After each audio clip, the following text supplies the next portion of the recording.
Hi, everyone. Hello. We're on page 372 of In Search of Christian Freedom.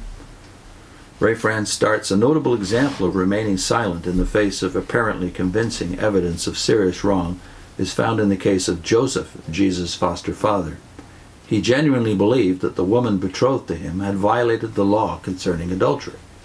The undeniable fact of her pregnancy before entering the marriage state appeared to give absolute proof of this.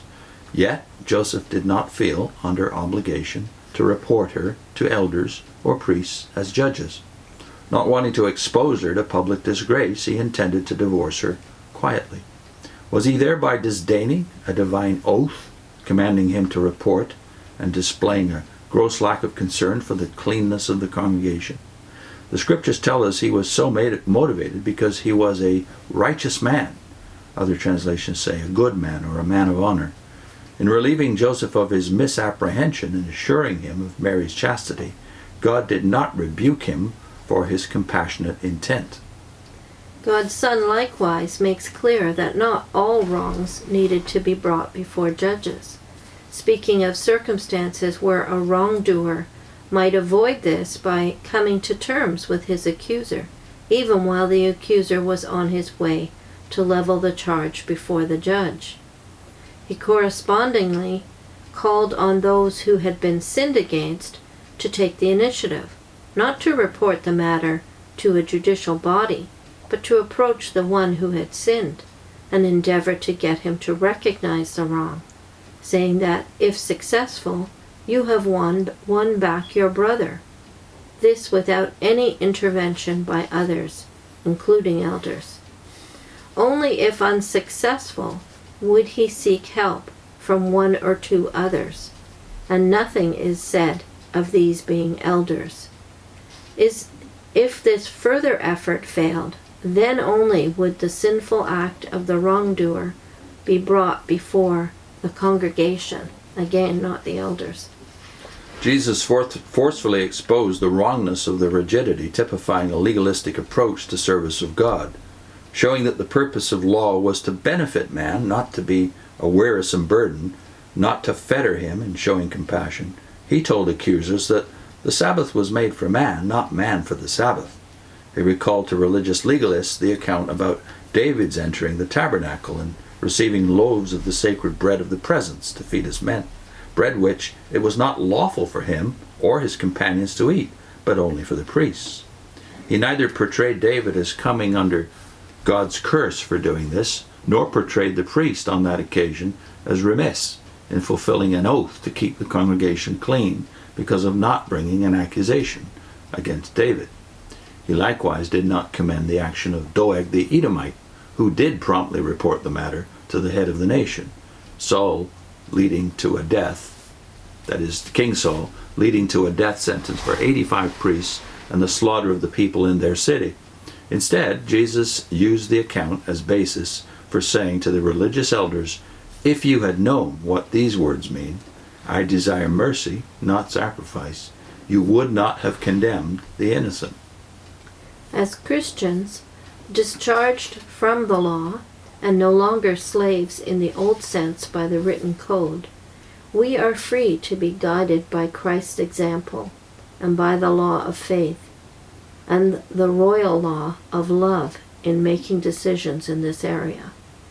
We have the apostolic assurance that he who loves his fellow man has fulfilled the law, and that not only commandments about adultery, murder, stealing, coveting, but whatever other commandments there may be are summed up in this one rule: love your neighbor as yourself.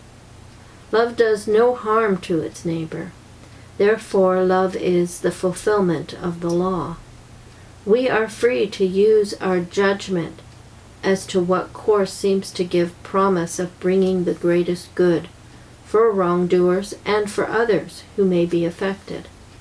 Certainly there are matters in life of such grave import, either representing a grossness and severity of injury committed or indicating a potential for serious harm, that, aware of them, we will feel moved to make them known to others. But we are not bound by inflexible rules, placing us under oath and making it automatically mandatory that we expose the trespasses of others. We are encouraged to confess our sins to one another, not to an ecclesiastical court.